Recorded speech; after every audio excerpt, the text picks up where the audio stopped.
алдсан уу яасан уу тэр бол миний хувьд энгийн зүйл болсон. Одоо дашторжийн нацаг дорж байгаа тухай миний бичсэн нэг жүжиг бий манай жүжиг. Тэр жүжиг зөвхөн нацаг дорж Паган Дулан гэдэг хоёр хүнийг судлаа явж байхад ингээд миний бичгийн өрөөнд ингээд ширээний минь хажуу тэр хоёр сууж л байгаа юм. Сууж л байгаа. Тэр бусад хүнд харагдахгүй. Надаа яг ингээд би таныг харж байгаа юм шиг тэгж харагдахгүй. Зүгээр мэдрэгдээд байгаа байхгүй. Тэд байна гэдэг нь мэдрэгдээд байдаг тийм. Тэгээд бүр бодтой юм юу юм гэхээр автобусын суучаад би яг нөгөө багшийн дэд дээр ингээ эргээ явдаг шүү дээ. Тэгэнгүүт Улаанбаатар жижиг дуудлын урд байгаа хөшөө байгаа шүү дээ. Нацаг дорж байгаа. Тэр над руу бүр ингэж харсан. Надад тэгж мэдрэгдэж байгаа гэсэн үг шүү дээ. Энэ номыг бичиж яхад одоо манай талбай дээр байдаг Чингис хааны хөшөө ингэж туулган нулимсаар уйлж ийн гэж харсан би. За сайн үзэгчдээ тархины ахлах өнөөдрийн зочноор нэг бүсгөө өгөөд байгаа. Тэгээд ямар шалтгаантай гэдгийг сүүлд нь хэлье. Нэм доломтой би өнөөдөр өгийн хүчийн тухай ярилцдаг юм билүү гэсэн тийм бодолтой ирсэн. Өөрөөр хэлбэл би нэг зүйлийг л тийм сонирхоод байна л да. Энэ тал нутаг энэ бидний байгаа улс орон гэдэг юм уу Монгол газар шорооны шалгуурын тухай нэг яриач. Энд хэн тисэж үлддэг юм? Яаж амьдралын дүргэлжилдэг юм гэдэг талаар. Ерөнхийдөө нөгөө нэг бид нэг завин дээр сууж байгаа гэж ярьдаг шүү дээ. Тэгэхээр хүн төрөлхтнийхээ хувьд дэлхийн өөрөө нэг завил болчихж байгаа юм л да. Тэгээд тэр нэг завин дээр хэрхвэл зөв болох вэ гэдэг асуултын хариултыг хүн төрөлхтөн бий болсон цагаас л хойш ирж хайсан байна. Тэгээд суурин иргэд болвол яг өөрсдийнхөө тав тухай хэрхэн бүрдүүлэх үү гэдэг асуултанда чиглүүлэн хариултаа хайгаад байдаг байгаа. Нүүдэлчд болохоор хизээнэл өглөөнөөс орой болтол эргэн тойронтойгоо дасан зохицохын төлөө бүх цаг хормуудыг өнгөрүүлж идэг. Өөрөөр хэлбэл нөгөө хэлбэржих, хөдлөх гэдэг нэг ийм хоёр утга байгаль дээр нөгөө ирийн арга бэлэг гэдэг шиг ингээ ээлжлээд байж байгаа. Тийм байгаад байгаа нь тэр нь судлаад ухаад ойлгоод үзэхээр нэг өсийн харьцаатай юм шиг байгаад байгаа. За тэгээ үүний ялгаа нь яаж байгаа юм гэхээр би одоо нөгөө Чингис хаан минь яагаад алуурчин аратан болчвоо, энэ хүмүүс яагаад тэр хүнийг бусад үндэстнээс тэгж хэлдэг үндэстнүүд байгаад байна гэдэг асуултын хариултыг хайж явж байгаа л энийг олчж байгаа юм л та. Тэгтээ зэрэг юу яаж байгаа юм? Суурин хүмүүс ч юм болохоор зэрэг тав тухай бодоод идэх юм байна, нүүдэлч хүн болохоор бэрхшээлийн төлөө яваад идэх. Хаана бэрхшээл вэ? Тийшээ зүтгэж явдаг. Яагаад? Тэгэх тусмаа нөгөө сууж байгаа зав буюу их дэлхийхээ утга учрыг олно. Тэгэх тусмаа одоо байгалийн шалгаралд үлдэх маш олон боломжуудыг эзэмшиж авна. Боломжуудыг харан чадварыг эзэмшдэг. Тийм болчихж байгаа. Тэгэхээр эн чин бүх түүхийнхээ хугацаанд дандаа хөдөлгөөнийг иргшээж амьдарсан үндэстэн гэхээр дээр нь дандаа хөдөлгөөн байгаад ахаар доотлынх нь газар нь бас түүнтэйгээ дасан зохицсон байж таарна. Тэгтээ зэрэг одоо ярьдгийн шүү дээ Монгол одоо ингээл эзлэгдэх гээд байна, Монголыг хүмүүс угааж идэх гээд байна ч гэдэг юм уу ярьдаг тийм байх ямар ч боломжгүй л байгаа юм. Хин нэгэн хүн Монголын сайхан байгаад нь автаад хүрээд ирлээ. Гэтэл газрыг ойлгохын тулд хэдэн мянган жил шаарддаг байхгүй. Уг бид нутагшсан биднээс. Газар өөрийн гэсэн шарганшинтай өөрийн гэсэн эрчимтэй байна уу? Тий, авиртай. Одоо хүний бие махбодоор бодоод үзсэн ч гэсэн би ингээд судлаа явж байхдаа нүүдэлчд альва юмыг танин мэдэхдээ яаж ойлгодгийг гэхээр ингээд юмыг дээрээс нь хардаг баг. Дээрээс нь хараад ингээд зүй тогтлыг хараад байдаг. Нөгөө сууринчгууд ч юм болохоор яг л нэг ингээд энэ хурууг харсан бол тэр хуруугаа л юу вэ гэж янз янзаар үзэл эндээс нь юмар хатгаж үзэл энэ яаж хувьсж ийн гэд нөгөө тэгэх тусмаа жижигрүүлээл яваад байгаа байхгүй. Тэгсээр даатам руу очиж байгаа. Бидэн ч болохоор за өдөр халахаар газар нь ингэдэг юм байна. Мал нь ингэдэг юм байна. Хүн нь ингэдэг юм байна гэдэг ингээд бүх зүйлүүд хоорондоо ямар эв зохицол тохироо байгаад байна уу гэдгийг ойлгох гэж яваад ахаар. би өөрөө чухам тэгээд Монгол хүн байгаад байгаа учраас тэрэн дундаас ингээд одоо жишээлбэл Монгол номон дээр Чингис хаан жинхэнэ утгаараа хэн байсан бэ? Бусдын томьёолсноор биш. Яг жинхнээсээ хэн байсан бол гэдэг асуулт их ойрхон очиж гарч ирж байгаа байхгүй юу? Дээрээс нь ерөөс юмыг ингээд дандаа дээрээс нь хардаг. Тэгээд дээрээс нь харахтай зэрэг эн чинь бүх юм бөөрөнхий байна гэдэг нь ихлэ анзаарэгдэж байгаа. Атом бөөрөнхий байна, элсэн ширхэг бөөрөнхий байна. Дэлхийн өөрөө бөөрөнхий байна, нар сар бөөрөнхий байна. Тэгвэл яах юм? Магадгүй таамаглал үүсгэж болж байгаа байхгүй юу? Задгаа окторгууд хамгийн том ухамсар нь хүн төрстэй ч юм билүү. Бодоод байгаа нь хүн байгаад байгаа юм чи. Тийм ээ. Одоо угаасаа эхээс төрөхдөө ядуу айлд төрсэн хүн эрдэмтэй номтой болоод одоо эрх тушаалд хүрдэг ч юм уу. За бүр эзэнт гүрэнж байгуулж болтгол юм биш үү? Тийм. А гэтэл байгаль дээр анханасаа өт болоод төрсэн бол тэгэл өтөрөө л дуусна шүү дээ. Өт хөгжиж явж байгаад арслан болчихно гэж байхгүй. Тэгэхээр тэгж чаддагтаа ухамсар төлөвшлөөрөө хөгжиж юмны оройд гарах боломжийг атгсан байдгаараа хүн гэдэг амьтан адууснаас ялгаад байгаа байхгүй.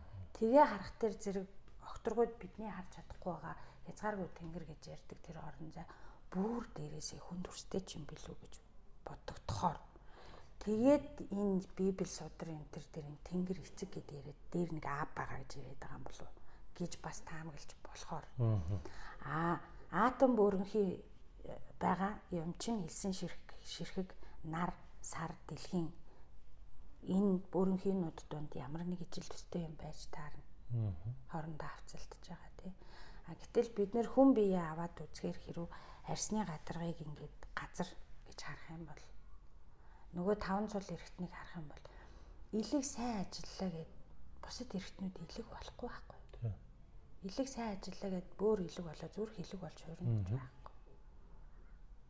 Яг тэрнтэй адилхан одоо тарих бас илэг болж хуурна гэж байхгүй. Гэтэл бүх зүй тогтлыг нь ойлгоод бүх юмны айдан ивийг хайгаад те нэг цайж ханж исэн ч за одоо малаасаа сүүгээ саалаа за гэтэл ингээ гашлах юм бол тэр нь ингээд лээдэн болдго юм байна. Таргаа буцлахаар аарч болдго юм байна гэд ингээ явсаар ямар ч хог хаягдал байхгүй. Тэр үйлдэлээр нь ингээд хаягдалгүй ард түмэн гэдэг нь харагдаж байна. Ямар тохиолдолд хүн хаягдалгүй байж болох юм? Байгалийн зүй тогтлыг дээд зэргээр ойлгосон тохиолдолд хаягдалгүй байж болж байгаа. Тэгээд үр хөвгтөө сургадаг арга ерөнхийдөө нөгөө нэг би нэг юм хийцэн гэж одоо мандуулах хэрэгтэй байдаг суудаг хүмүүс бол байгаа өөрийнхөө өгцөн орон зай дотор тодорч гарч ирэх хэрэгцээ үүсэж штэ угаасаа. Гэтэл нүүдэлчид дотор бол яах юм бэ? Нэг хотелд өсрэл одоо нэг 2 3 айл байгаа. Тэр 2 3 айл нэг 10-аадахан хүн бүгдээрээ гадаад орон зайтай харьцдаг. Гадаад ийм их оршихуй орон зайг тань мэдэх гээд явж байгаа хүмүүсд хоорондоо дэмий ярих ч цав байхгүй. Тэнгэр гэдэг зүйлийн мөн чанарыг ойлгохын тулд их сонирхолтой байхгүй. Их хаан маань бол дамаг тэнгэрийн хүчин дор тэнгэр мэнгэр гэдэг ингээд тэнгэр зайтай монголчууд гэдэг яриад. Гэтэл нөгөө тэнгэр маань чаныг хүртэл тэнгэртэй гэдэг хулгайч хүртэл тэнгэртэй гэдэг тийм. Тэгэхээр энэ хоёр нэг зэрэг хоршоод байна. Тэр чинь яг уу тэрийг ингэж тайлбарлаж болж байгаа юм. Би бол монгол номыг бичиж явах явцдаа их олон зүйл тайлагдсан л та. Энэ орон зай гэдэг чинь ерөөсөө танин мэдгээд зүтгээд мэдгүй юм руугаа улаар нь зүтгээд тэрийг би мэдмээр байж штэ гэд яваад байгаа хүнд их хайртай. Тэгээд дэмжин тал бүрээс дэмжин ингээд чи мэдгүй байгаа зүйлээ олж харах янзын зүйлүүд энтэндээс гарч ирнэ. Хүнчүүд ерөөсөө нөгөө дайралцсан болгон багш гэдэг штэ тий. Тэрэн шиг тэгээ ингээ гарч ирнэ. Гэтэл биднийг төрөхөд яад нэр өгдөг ш. Тий. Эрчим энерги гэдэг чинь угаасаа цаанаас байглаасаа нэмэх утгатай хязгааргүй сайн сайхан эерэг бүхэн гэдэг чинь хязгааргүй байгаа байхгүй. Тэр математикийн томьёон дээр ч үүдэг. Нэмэх гэд. Хасах нэмхийн хасах гэж байж л хоёр хасахын нэмэх гэд. Хоёр хасах мөргөлдөл нэмэх болох нь. Тэгэхээр ирээдүйд цаг буюу орон зай эрчим чи өөрөө нэмэх утгатай байж байгаа хязгааргүй. За 92-оос ингээ үр бүрэлтлээ нэг торгон агшинд ингээд нөгөө их тесрэлт гэдэг шиг үр бүрэлдэж байгаа шүү дээ. Үр бүрэлдээд тэр эрг эрчим ариун ямар ч одоо сөрөг мэдрэмжгүй хийхээ хөвлөд ингэж жаргалтай байж байгаа л гарч ирэл тоос шороо гэл хахац зал уйлна хүүхэд чарлна тийм. За тэр чарлж байгаа хүүхэд нэрээ аваагүй байж идэл нэр өгнө. Нэртэй хамт утга гэдэг хязгааргүй юм нэртэй хамт хязгаарлагдчих орж ирж байна. Өөрийн хязгаартай болж байгаа. Намайг нямд улам гэж байна. За би одоо төв тэлнээс орчуулах юм бол наран дээрх гэсэн утга гарч ирнэ. За тэгэл явжээ нөгөө хороогийн янз янзын юмтай эн чинь болоо тэр чинь болоо гэж эндүр жандурж явсаар байтал эцсийн цэг дээр ямар утга гарч ирж байгаа юм гэхээр үгүй чи эргэн тойрондоо гэгээ гэрэл цацаж яв гэдэг юм байна. Тэгэл явхаар зүг болдог. Тийм нэртэй атлаа одоо буруу гიშг гэл оролдох юм бол бүр хэцүү болоод байдаг. Тэрийг өөрөө ингээд хувь хүнийхээ тууллаас ойлгож байна шүү дээ. Тэгэхээр хүний хувь тавилан ерөөсөө нэрэнд нь байна. Ингээд хязгаарлаа тогтооччихээ. За тэгэнгүүт бидний нарны гэрэлд ингээд харанхууд бол бүх юм ерөнхийдөө нэг юм саарал цайвар харагддаг шүү дээ. Бүхэн харагдана.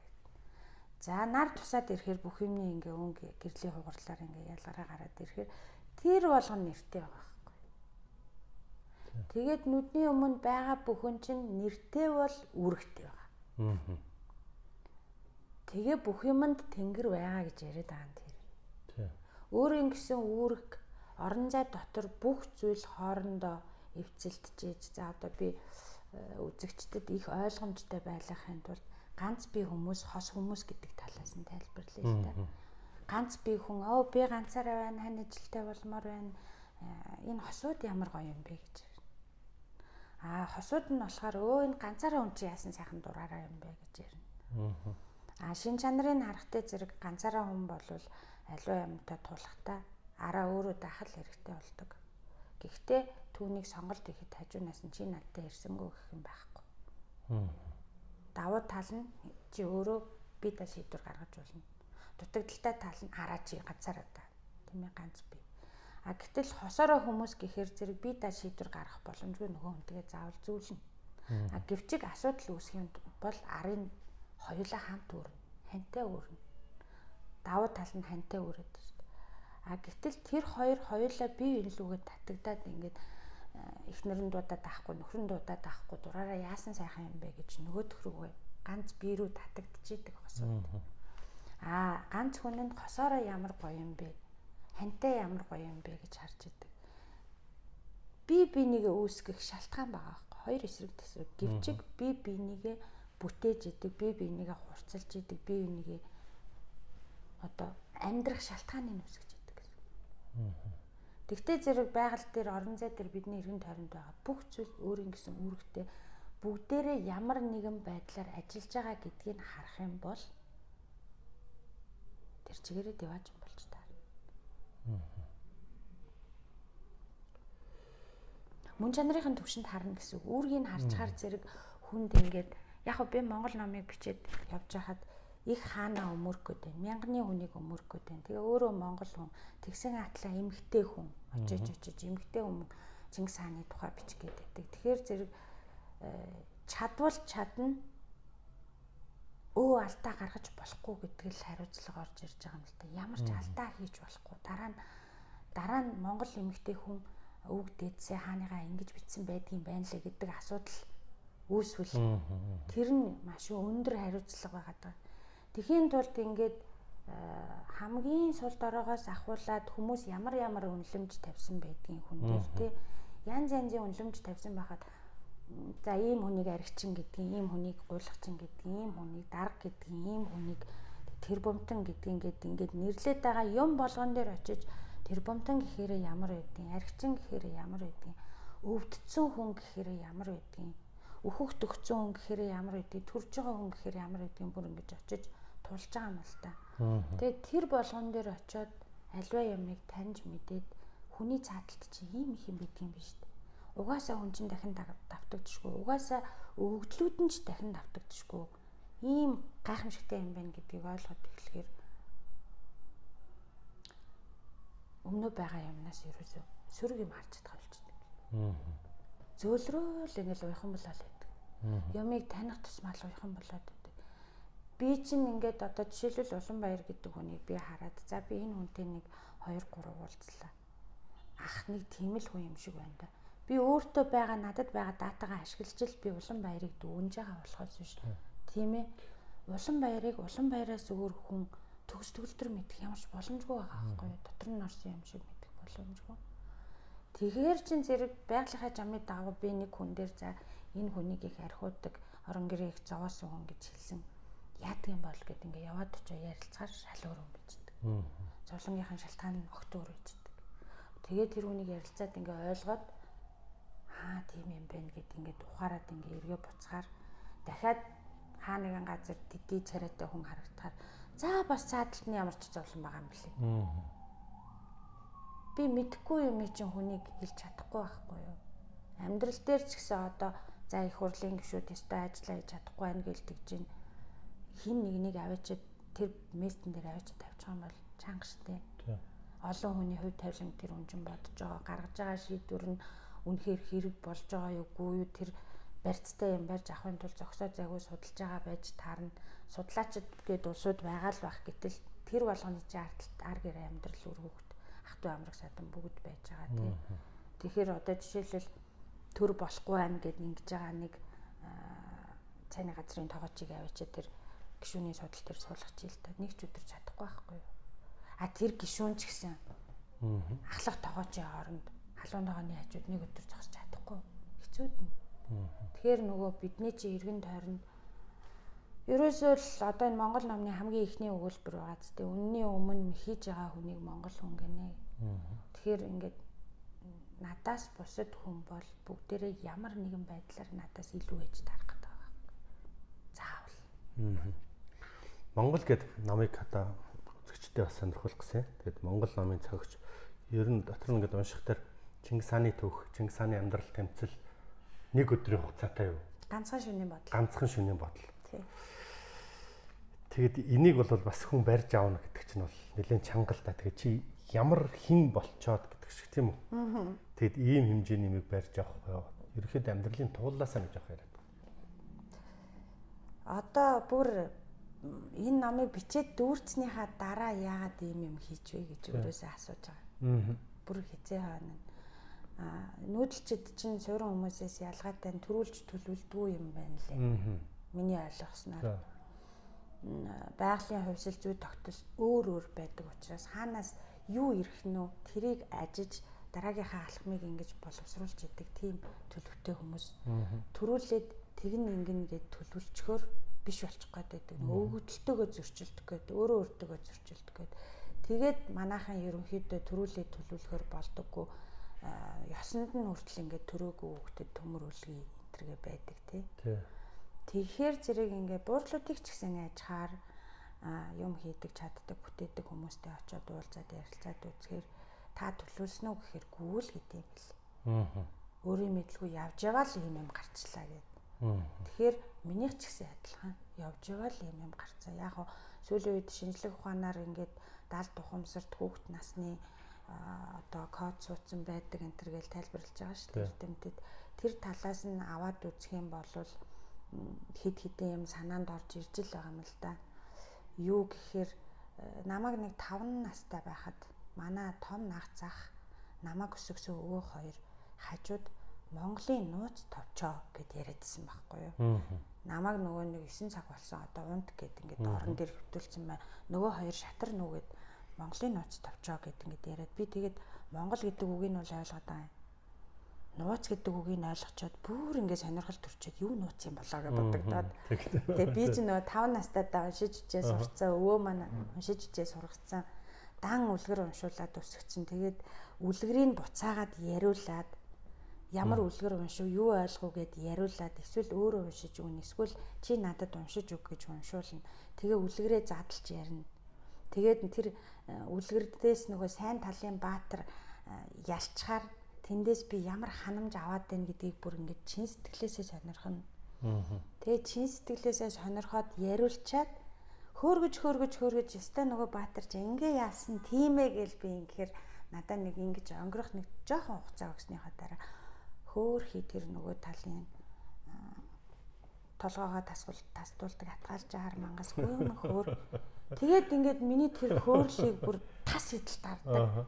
Би нэрээ тэр мангасны оронд өөрийгөө тавьд эхэлж байгаа байхгүй. Би шууд эсрэг дүрийн оронд өөрийгөө тавихаар би өөрөө их муухай хүн болчихсон. Тэ? Тэр нөгөө Баатартай хамт нийлээд хоёулаа муруунд ярьж штэ тэ. Тийм эргцүүлэл дотор ингээд төсөөл дүрслэн харалт гэдэг юмыг хөгжүүлээд бүр тэр багаас нь тэгээ өсгсөн болохоор хаанаас юу дуулднууд тэрийг ингээд ойлгож авах гад юу сонсч юу гэд энэ нүдэн анаад унтаараа 9 цаг болсон гэхээр ингээд худлаа нүдэн ан зэвдэж байгаа штэ. Тэгсэн ирнэ Монголын нууц товчоог яриад тахаар товчоо гэдэг үгийг би ерөөс ойлгохгүйсэн байхгүй. Товчоо гэж энэ хувцсны товчл бодогдоод байгаа юм. Тэгээ гайхаад би тэр шөнө ерөөсөө унтаагүй. Өвөө ах хоёр шатраа нууж байгаа л тэгэл өрөөрөндөө ороод амарсан би тэгээд юу нууцсан юм болоо тэр ямар юм байдгийн болоо гэдэг бодон маргааш нь босч ирээд нөгөө өвөөгийн шүүгийг нууцаар онгойлгож байхгүй синхэн гитэж очиод бас бидний үед чинь нэг хамаагүй хүн ялангуяа ахмад хүмүүсийн юмд хүрдгүү байлаа шүү дээ гараа явцсан хойгоор нь бүр бодон ингээ очсон нөгөө нэг юм бор Монголын нус тавьж байдаг шүү дээ тэг нэг юм тойргоор ингээ бичсэн тэгээ яалтчгүй л Монголын нууц товчоог бичсэн байгаа. Тэгээд сөхөж үзээд тэр шүлгэлэл дотроос тэрэн дотроос би юу ч ойлгоогүй байна. Шууд ингээл баахан нэрүүд гарч ирдэг штэ тий. Юу ч ойлгоогүй. Тэгээд гайхаад буцаад тавьж исэн. Ойлгохгүй хитрхи их хүчтэй мэдлэг байхаар зэрэг хүн жоохон ингээ холтчдаг тий. Тэгээд тэр дурсамж ерөөсөө санаанаас гарахгүй явсараа байгаа л нэг л мэдхэд хаадыг одоо илүү чадвартай хүмүүсийг судалж байгаа нэг талаас. Нөгөө талаасаа бол би чинь 6 настай сургуульд орсон. 2 дугаар ангид орсон орохдоо. Тэгээ тухайн үед чи хүүхдүүд 8 настай сургуульд ордог байсан. Тэгэхээр би 6 настай 2 дугаар ангид орчхоор ангийнхнаасаа 3 дүү болчихсон. Тэгээд их жижигхэн биетэй байгаа юм. Тэгээд минутанд 320 үг уншдаг. Машинд ддэг юм шүү. Тэгэхээр чин зэрэг миний өөрийн л бас эрхийн мангар заан л байхгүй юу. Сургуульд орно хүүхдүүд цүнх хүрээд гоё сургуульд яваад хар гоё санагдаад заавал сургуульд орно гэдгсэн миний хөө болоогүй 8 настайтай сургуульд ордог юм. Би яаж 8 нас хүртэл хүлээж байгаа юм. Одоо орно гэд нөгөө орилоод тийчгнээд нөгөө өвөөгөө чангалаад тэгээд өвөө маань Монгол улсын хөдөлмөрийн баатар Намжил цэрэнгийн нэмд орж геологийн хөдөлмөрийн баатар хүн байсан л та. Тэгээ нөгөө хүн чинь хөдөлмөрийн баатрынхаа тэмдгийг зөөж аваад намайг дагуулсан. Явж байгаа юм. Тэгээ бит хоёр чинь хөдөөнөөс одоо 5 толгой уурахад дэр би өссөн шүү дээ. 5 толгой анги дээр 5 настай байхдаа жоохон байхдаа би сургуульд орно гэж тийчгэнснээс болоод өвөө битээр хот руу орж ирж байгаа байхгүй юу. Тэгээ хоёулаа жаахан хоцорж орж ирж байгаа 9 сар гарсны хойно. Тэгээ яг нөгөө баатрийн тэмдгээ зүүчиж байгаа нөгөө хүн чинь. За энэ хүүхэд ингээ сургуульд орно гэд ингээ бүр болтгүй гэдгсэн чинь ямар ч багш намайг авахгүй гэд. Өстой хэцүү яах вэ? Уншдаг юм байна. Хүрдээ мэддэг юм байна. Гэхдээ нялх хүүхдэд ажиллана гэдэг бол хэцүү авахгүй гэд.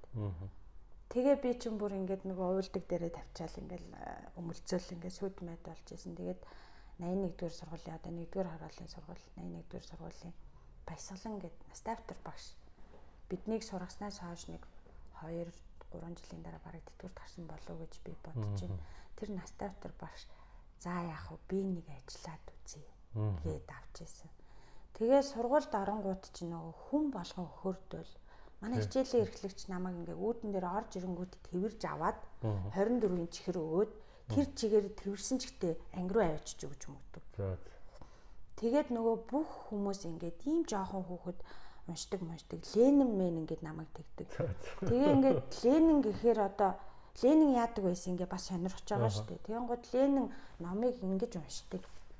Одоо бүтэн хуудсыг хүн ингээд уншдаг бол Ленин ингээд яг ингээл уншдаг гинэ. Ерөөсөө ингэж уншаал эргүүлцдэг гэдэг тийм хүмүүсийн аман яриа сонсгоод яаж тэгж унших юм бол гэж бодоод байгаа. Бас тэгээ уншдаг болчих санаатай. Тэгэхээр за яг хаа бага ангид чи яг баясгалан багш маань ингээл гараасаа хөтлөөл яваал байгаа юм. Гэхдээ тэр та нар 9 настай байж ээж одоо хүртэл нусаа татаад ингээд минутанд 10-20 үг уншдаг. Энэ жоохон хүүхдийг хар гэдэг юм. Тэгээд ер нь юунд орж ирэхээр одоо энэ Батулгайн ихч байгалмаа гэж багш тооны багш байсан. Манай бага ангиас 4-р ангид манай ангийг дааж авчихсан тэр багш. Тэгээд нөгөө бага ангийн багшаасаа салчингууд л хэцүүдэж байгаа байхгүй. Энд чинь жоох хүүхэд болохоор гэж бага ангийн багш надад их анхаарал тавьж исэн юм байлээ сүлд бодоод ахна. Тэгээ ахлах анги руу ороод ирэнгүүт байгалмаа авш болохоор чиний нас багчаа хамаагүй чи одоо ингээд одоо орон зайд дасан зохицохоос өөр арга байхгүй. Бага ангийн багш шиг чинь бол би байхгүй шүү гэдэг юм ярьжсэн байхгүй юу. Тэгэхээр тэр нэг тийм үзэн ядалтан донд явдаг. Бүх хүүхдүүд ингээд ийм жоохон хүүхдийн чадж байгаа юмыг чи чадахгүй байна гэдэг юм. Дандаад нөгөө томчуудаас ирээд байхаар бүх хүүхэд сургуулийн хүүхдүүд ерөнхийдөө надад дургу болж байгаа юм. Тэгээд ингээд биеийн тамирын хичээл ороход угаасаа ч би ч нөгөө насан жоохон болохоор давж байгаа. Тэгээд нөгөө янз бүрийн баг болол сакс макс тоглохгол хуваагдахаар ингээд манайх авахгүй чи цаашаа яв гэд ингээд намайг авах хүн олддгүй гэдэг ч юм уу тий. За ингээд дийшээ зугаалга одоо экскурс центр гээд явхаар намайг ингээд дөрүүлээ тавлаа явж байгаа хөхт би очиод тань татаад ингээд очиод төхөөд ойртохоор бутраа явцдаг ч юм уу охтууд юм ярьж яснаа яриха болчдөг ч юм уу. Ерөөсөө л нөгөө тэр чин тэр хүүхдүүд муухай байгаадаа биш. Угаасаа тэр өгдөж байгаа нөхцөл дотор нь байхгүй өөр харь гаргийн амтын яваад байгаа байхгүй тэнд. Тий. Тэгэхээр тэднэрийн тэгэж ингэж жирэх нь аргагүй. Тэгэхээр зэрэг би бол 10 жилийн сургуульд байхдаа л одоо нөгөө тэр нэр хүндийн дараас гэж юу вэ гэдэг юмыг ойлгоцсон. Энэ сүрхий хүүхдийг олимпиадад оруулна, энэ сүрхий хүүхдийг шинэ он болгоно, тим болгоно. За чи сургуулаа төлөөлөд явлаа шүү. За нэр хүндээ хугалваа, барьваа гэл ингээл ерөөсөө юм болгоны ихэнд нөгөө хүүхдийг дуудаад иргээд ингээ явуулцдаг. Урлагийн үзлэг болсон чи дуул, чи шүлэг унш, чи уран унш, нээлттэй хичээл болно. За боловсролын амнаас хүмүүс ирнэ гэж байна. Одоо чи гарч ирээд хичээл заа гэл ингээд бүх юмн дээр ингэчгээр нас нь бага, төлөвшлөн бүрэн гүцээгүй байдаг. Гэхдээ заавал ингээд чи хамгийн нэгдүгээр хүн байх, супер байх шаардлагатай бол. Тэгэхээр нөгөө нэг ганцаард л нэр хүндийн дараас гэдэг хоёр юм ороод эхлэхээр хүн өөрөө ирэхгүй, уучраа олохгүй болоод эхлэхээр би хинбэ гэдэг асуулт их төрж байгаа. Яагаад би бусдаас өөр байна вэ? Яагаад надтай тоглох хүн олдохгүй байна те? Найзгүй байна.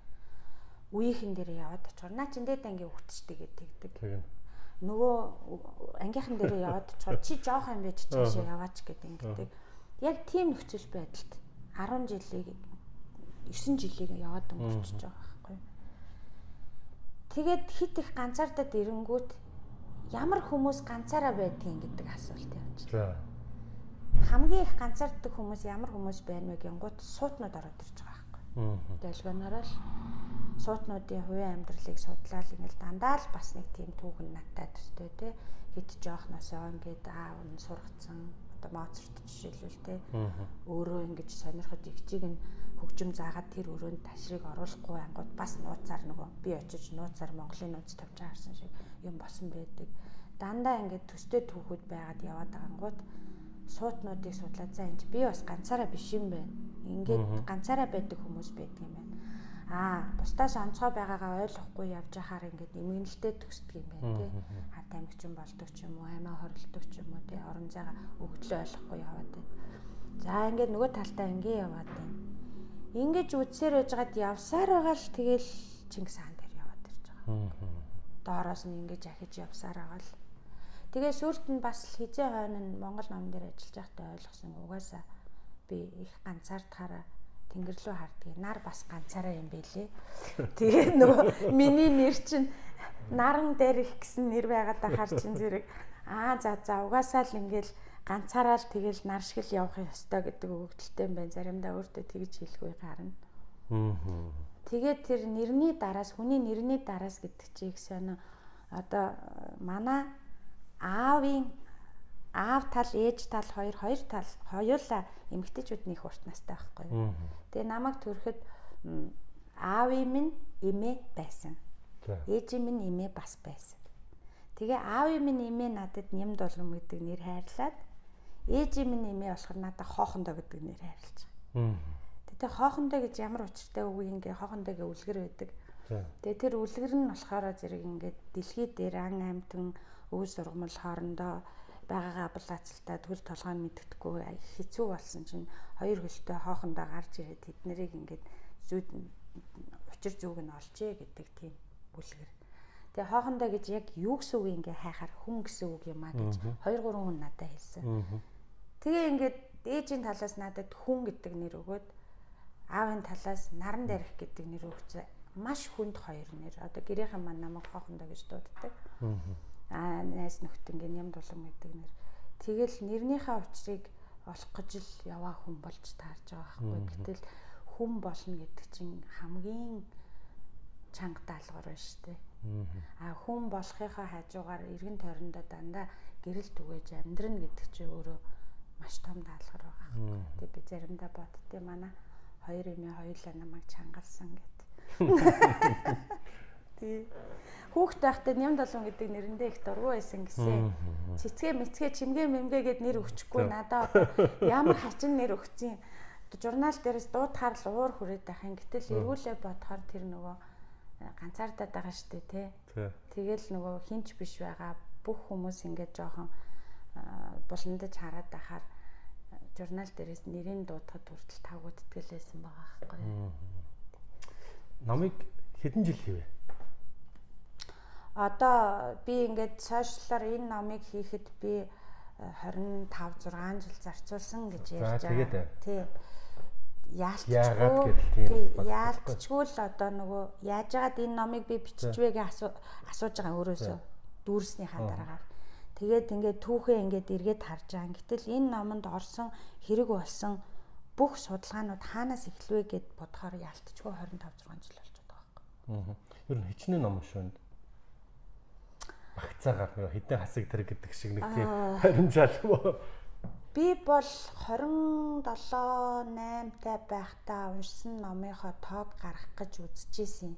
Тэгэхэд 3000 гараа явж исэн.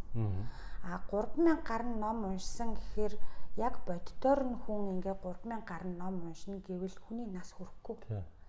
Яаж 3000 гаруй ном болчихж байгаа юм гэхээр ерөөсөө хүн чинь ингээд ном уншаад байхаар үгнүүд нь ингээд толгой дотор ингээд боловсроод одоо яг AI ярих байхгүй юу? AI-аар хүмүүс юм хийхээр нөгөө AI чи өөрөө хөгжиж байгаа шүү дээ тий.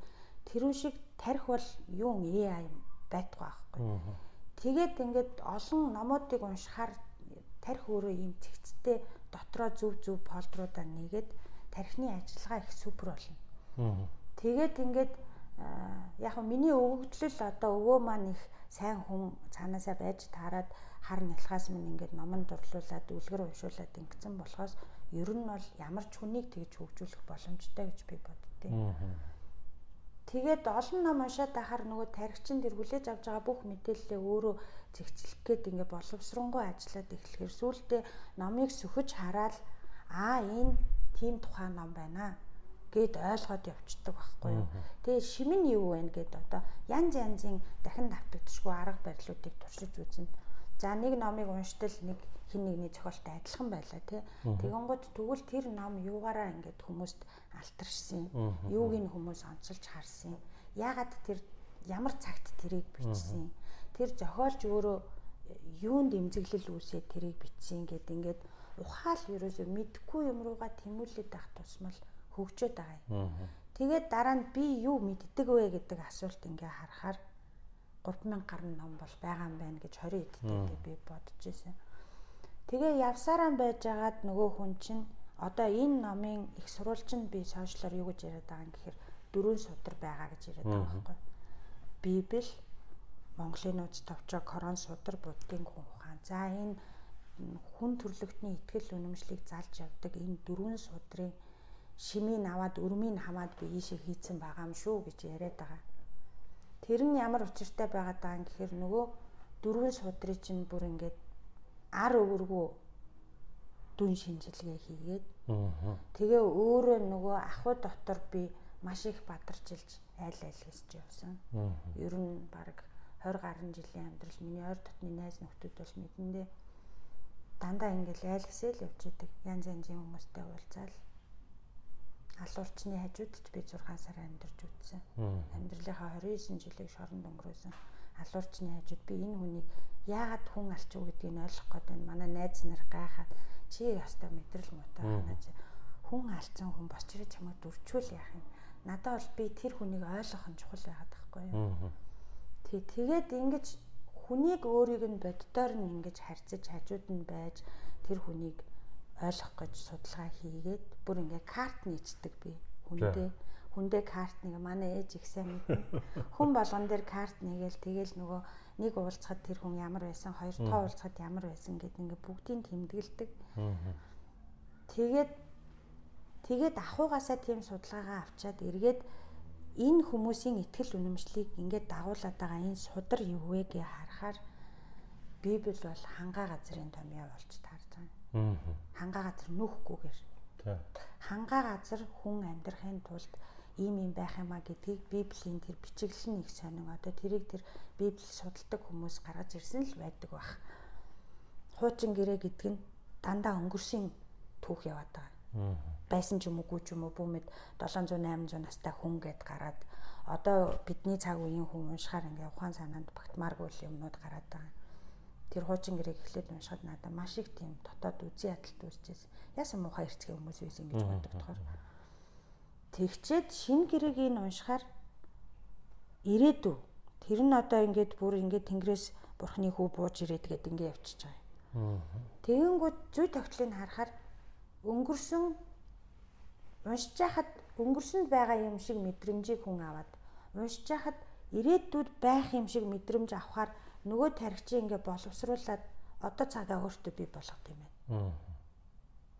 Тийм утгатай юм байна. Тэгээ хангааг харахаар хангаа чи их сайхан дэлгэр сайхан байдаг ч нөө уустай модтой цэцэгтэй жимстэй тийм ээ. Тийм газар чинь хүн өнгөрсөндөө хүндэтгэлтэй хандаж ирээдүгээ сайхнаар төсөөлж сайхан лүү тэмүүлж явах нь зөв болчихж байгаа. Тэгэхээр Библи гэдэг ном бол ялчгүй хангаа газрын ном болж тарж. Корон судар болохтэй зэрэг говийн ном болж тарж. Корон судрын одоо ерөнхий тэр ингээд түүхүүд нь байж байгаа.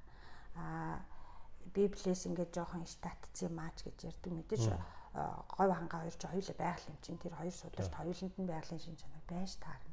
Тэгээд яг нөгөө уучраа олтол оройд нь гараагүй улсууд л тэгж зөрчилдөн л дөө түүнээс дээд одоо мундгууд нь тэнд зөрчил байхгүй уул яриа ганцхан гэдгийг мэдчихэж байгаа шүү дээ. Тэгээд короноос Библийг хуулсан юм а, Библиэс короныг хуулсан юм а гэдэг маргаан бол тэр дундаж нөхдүүдийн дунд байдаг.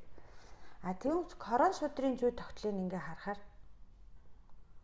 яг одоо цагаа уртхаа ичээ гэдэг дүрм тэнцээ явж байгаа. Яг одоо цагаа л хар. Одоо цагаа чи яг өнөөдөр яг одоо юу хийнү тэрнээс чинь чиний өнгөрсөн ч хамаарна, ирээдүйн ч хамаарна. Одоо нөө Библийн нөгөө тал.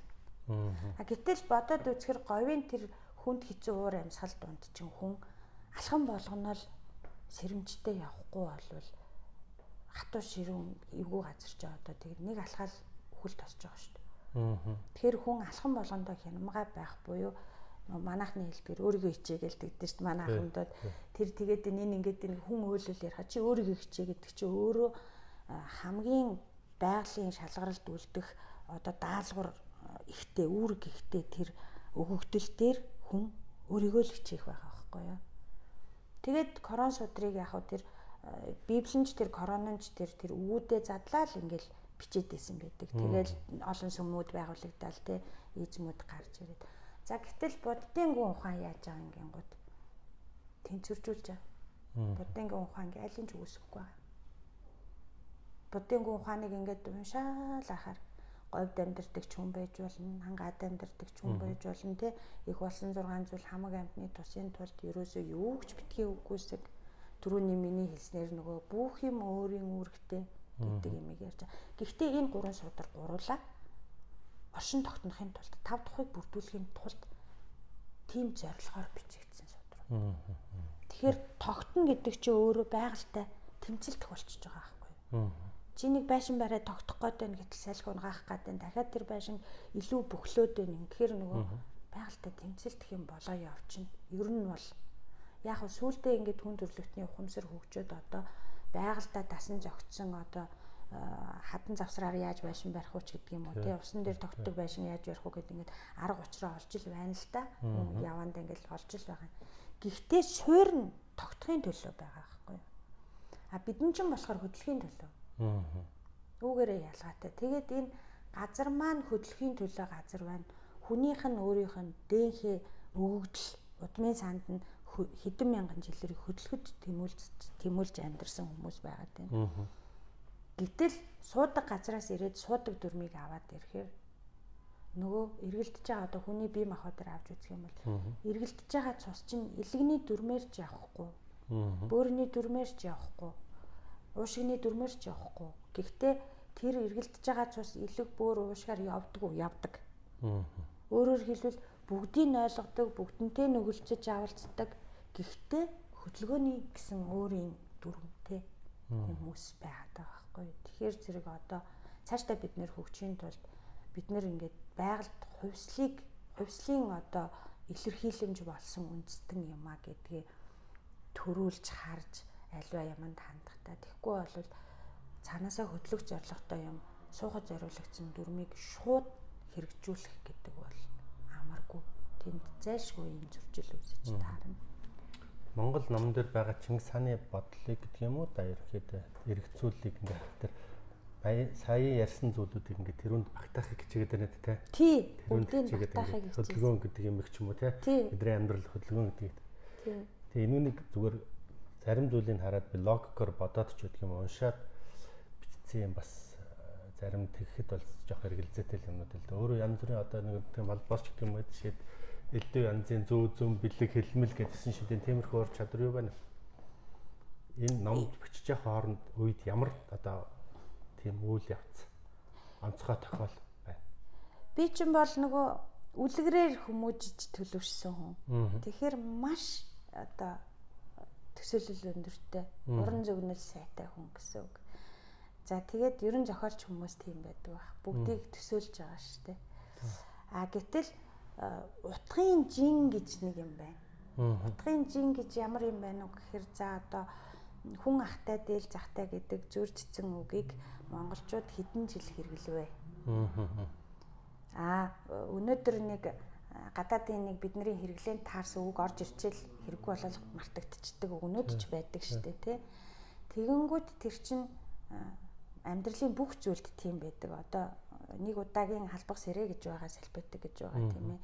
Гэтэл эмээгийн надад хадгалуулсан альчуур гэж байгаа тэр нэг явж л байдаг тий. Тэгээ энэ хоёрын жин ялгаатай. Тэгээ утгын жин бас утгын жин гэж би. Утгын жин гэхээр би өнөөдөр зүгээр дайралтад өнгөрсөн надтай нэг юм хүн дайралтлаа тэр хүн тийм байлаа гэж бичгүү.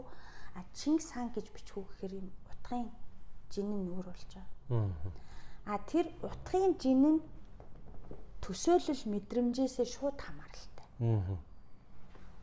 Тэнгэр гэдэг чинь одоо ингээ хязгааргүй утга байгаад шүү дээ. Маш том. Тэн гэр гэж байгаа байхгүй. Би бас тэнцэнээс гэр гэдгийг харчаад тэн гэр гэхээр их том гэр юм байна. Энэ огторгууч ингэж төсөөлж байсан явдал байна.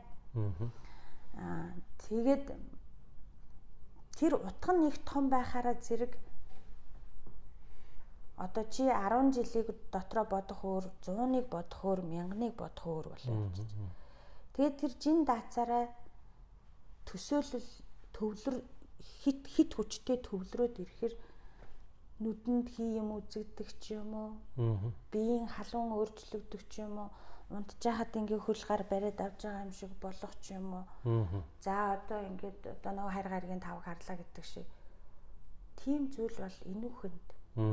Тэрийг ингээд их өндөр төвлөрөл рүү орж үзсэн хүн болгон ерөнхийдөө мэдэх байх. Гэхдээ задгаа орон заагаас орж ирж байгаа мэдээлэл бол таны датанд тохирж л орж ирж байгаа байхгүй. Би нэг зүйлийг анзаарсан, өөрөөсөө анзаарсан. Хүмүүсийг бол би нөгөө дахин давтагдчихгүй мэдэхгүй учраас хүмүүсийн талаар шууд тэр гэж ярих жоохон өөрөө дурамжхан байдаг тэр хэрэгтэй. Тэгээд өөрийнхөө мэдэрснэр гэхээр энэ хүнд дараас чинь миний махан би тэрийг дийлэхгүй байх байна. Эмэгтэй хүн ядчих. газар амьтаа эмэгтэй хүн байгаа байхгүй. Эрэгтэй хүн чинь тэнгэр амьтаа болохоор бас том сэдвүүдийг барьж авахд тэдний хувьд бол арай бас өөр байх. А тэгтээ зэрэг нөгөө бие хаавд нь ядарна, өөрөө суйлтна. Них учиргүй би энийг эхлүүлсэн л бол дуусгах хэрэгтэй болчихно. Өөрийнхөө биер бэдийг үзгээд өөртөө чадна гэж хэлцээ ам байгаад байна тийм ээ. Тэгтэл за би болохгүй мэн, чадахгүй мэн, барахгүй мэн гэдэг дээрээ яваад очино. Сөрөг бодол руу илүү их ороод чадахгүй мэн гэдэг рүүгээ илүү би ёстой буруу юм бариад авчиж би яагаад ийм хийж чадна гэж бодсон болоо гэдэг рүүгээ яваад орохоор нөгөө орон зайгаас ч хамгийн болохгүй бүтггүй мэдээлэлүүд орж ирдэг. Дандаа сөрөг ер нь энэ хүн төрлөختөн ч байх хэрэг байгаа ч юм уу гэдэг рүүгээ хүртэл очино. Бяртай сайхан эрүүл саруул өвдөөгүй те ханаа түрээгүй халуураагүй эсвэл ар гэрд ямар нэгэн асуудал тохиолдоогүй бүгдээрээ сайхан айдуу сайхан байж хахад одоо энэ номон дээр гарч ирсэн гэгээн утгууд гарч ирж байгаа. Тэгэхээр хүн сайхан бүтээл хийхин тулд өөрөө их аз жаргалтай байх хэрэгтэй юм байна гэж ойлгосон би. Маш их аз жаргалтай байж ирээдүйд цаг чинь нэмэх утгатай, өнгөрсөн цаг чинь асах утгатай байгаа байхгүй юу? Тэгэхээр чи сайхныг бүтээ гэвэл урдаар эхлээд өөрөө жаргалтай болох. Суурин ухамсар бол юу гэж сургадیں гэхээр чи төгсрөх хэрэгтэй те, ёс зүйтэй ингээд хувцас зөв өмсөх наад захын ийм юмтай болж чи одоо чамайг сайн хүн гэж хэлнэ. Тэгэхгүй чи ингээд мундаг юм ярьчихэд өөрөө навсаага явж ивэл хэрэггүй гэдэг штэ те. Тэгэхэд хөдөлгөөн дотор бол хүн эхлээд аз жаргалтай байх хэрэгтэй.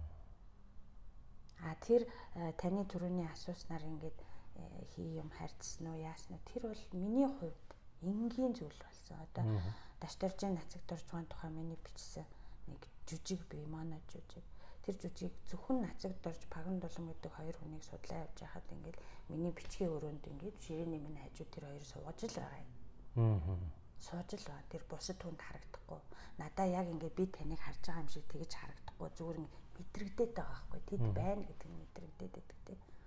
Тэгээд бүр бодтой юм юу юм гэхээр автобусын суучаад би яг нөгөө багшийн дэд дээр ингээ эргээ явдаг шүү дээ. Тэгэнгүүт Улаанбаатар жижиг дуудлын урд байгаа хөшөө байгаа шүү дээ.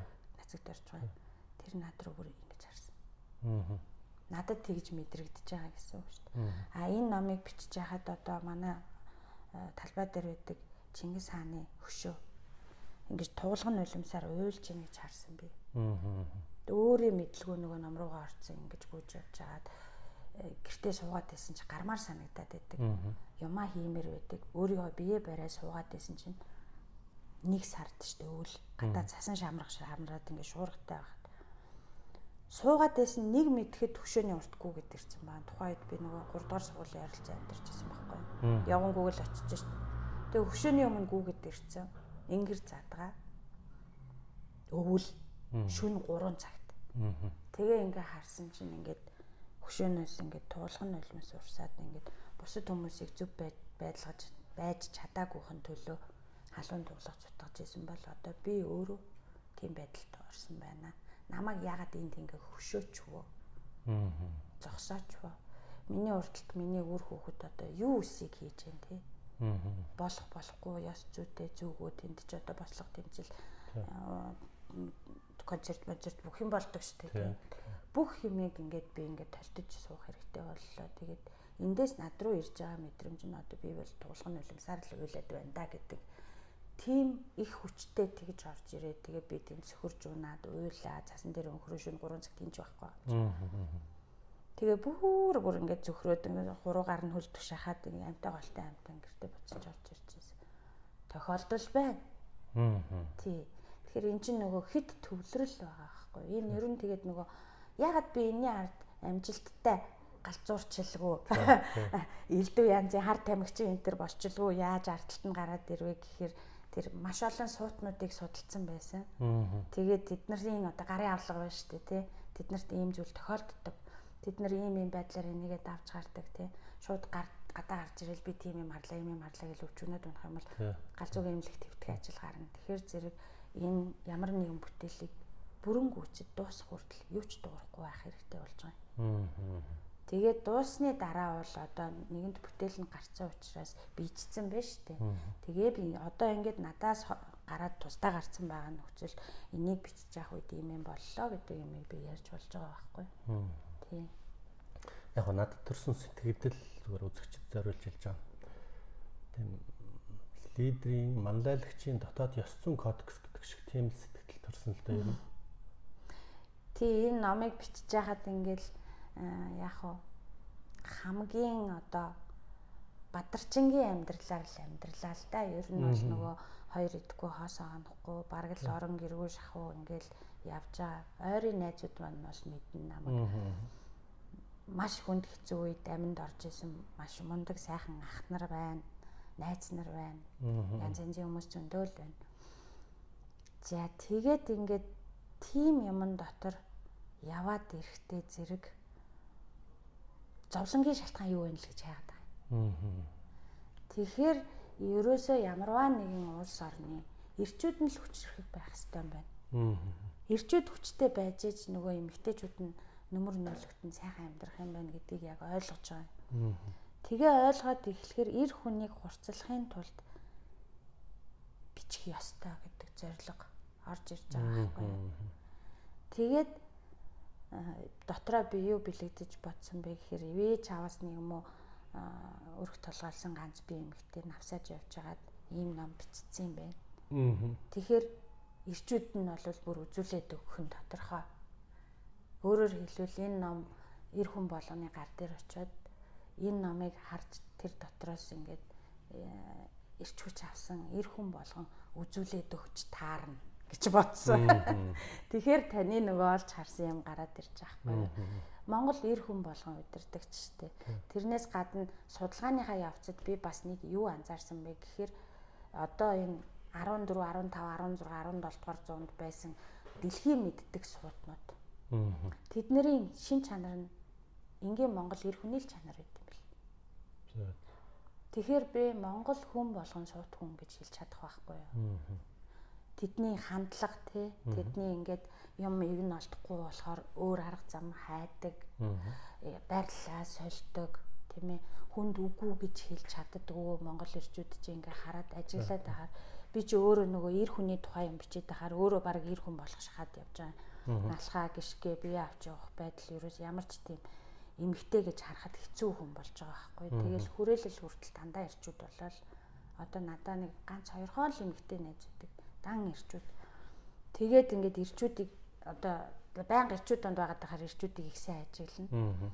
Тэгэхэд чинь Монгол эр хүн чи одоо нэг найз нь ингээд залгаал тийм юм байна уугүй асуухад бүр хамааралгүй юм асууна хүнээс. Тэр хүнд хизээч байх боломжгүй юмыг найз нь зүгээр шууд асууна. Юу ч бодохгүйгээр асууна. Нөгөө хүн тийм юм надад яаж байх юм бэ гэж хизээч хариулахгүй.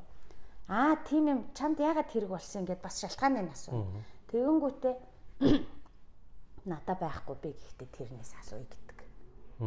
Ингээд харилцаагаараа хүртэл ингээд хөдөлгөөн хийдэг. Бүгдээрээ ингээд хөдөлгөөн хийж идэг. Тэгээ хүнд үгүй гэж хэлж чаддгүй.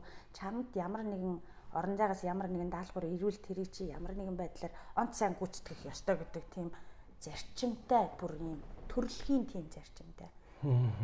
Эдгээр шин чанарууд ингээд өвдөнгүүтээ босоод одоо Монгол эрчүүд бол халуурж малуурхаараа хүүтэн усанд ордог, босоо сунаадаг энэ төр тий. Хоолой нийтэлэхээр мүс авч залгидаг, малгидаг ингээд одоо сүүлийн үед шүүмжлээл байгаа ингээд эмчийн бус байгалийн шинжилгээ ухааны бус юм хийгээд улам өөрийгөө алаад байна ч гэдэг юм уу тий. Гэтэ амьдрал дээр би хотоодны хор тавдартай тэгээд хоол нь хориглогдсон ахмад настай хүн хорхог идсээр байгаад идэгцэн байхыг таарч ил байлаа. Тийм. Тэгэхээр тэр чин хүний өөрийн итгэл үнэмшил хаана байгаад байна гэдгээс нь болоод байгаа байхгүй юу. Тэгэхээр яг тэр Монгол эр хүнд байдаг шин чанаруудыг ингээд байлгаж аваад ингээд жишээд ингээ харахаар нөгөө Моцартд, Бетховенд, Менделеевт тийм ээ. Нөгөө Гитлерт, Наполеонд, Цэсарт, одоо Марк Антонид ч юм уу тий. Бүхий л мундгуудад байдаг шин чанар. Нийтлэг шин чанар нь зүгээр гудамжинд алхаж байгаа Монгол эр хүнд байдаг.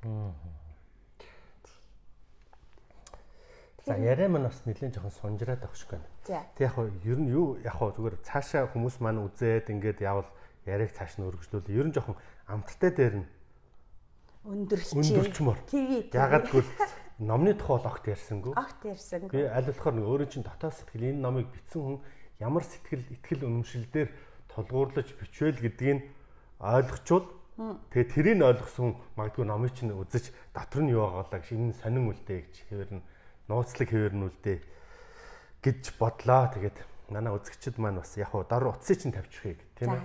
Комент хэсэгт нь ч юм уу тавьчих. Тэгээд сонирхож байгаа бол илүү цааш нь сонирхож байгаа бол энэ бүсгүйтэй өөртөө нь уулзаад энэ номыг худалдаж аваад уншаад ингээд ер нь бол бас нэг тийм монголчуудын нэг зам байдаг та үхрийн махыг өнхөлцөхт нь багтайл гэсэн тийм л зорилго байгаа юм билэг гэж ойлгосон тийм ээ. Яг үнэ.